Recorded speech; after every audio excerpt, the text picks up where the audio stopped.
As a Christian, we all live with the reality of our mind, our heart. And when we come to Christ, God doesn't just take everything away. He doesn't kind of just magically make your sinful desires and temptations go away. We don't get a frontal lobotomy when we have a conversion experience.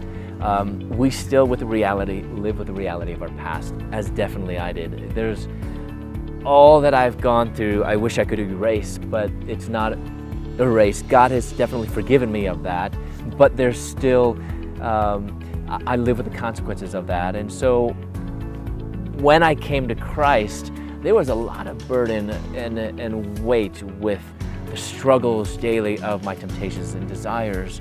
And I realized that there's many ways that we respond. We could try to white knuckle it, push it down, kind of like, pushing down a big beach ball under the water. Well, it's always going to eventually come up.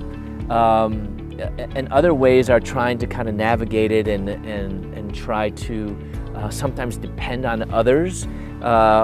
Accountability and confession is always good, but sometimes when we rely too much on that, I think our answer becomes more man-centered. And sometimes, we say, well, in a good way, but we lose sight on the true power of God to bring us freedom. I really love what John Piper talks about when he talks about grace. Oftentimes we think about grace simply as forgiveness of sin.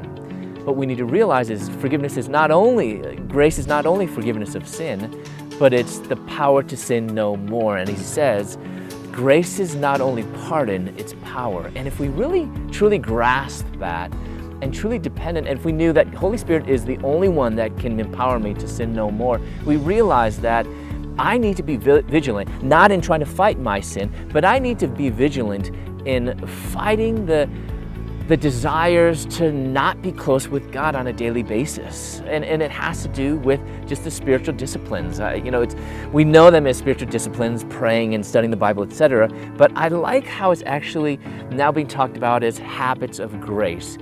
We have to develop habits that kind of line ourselves in the path of God's grace so that God's grace will flow freely in our days and our daily lives for us to give victory in my walk with God. Because I know for a fact in my own personal life that the times when I'm the weakest is when I'm not practicing the habits of grace. It's not when I'm lining up, in the path of God's grace to get that power. And it's usually when I am most intimate with God and practicing that I'm able to rely on the Holy Spirit to empower me to resist these temptations.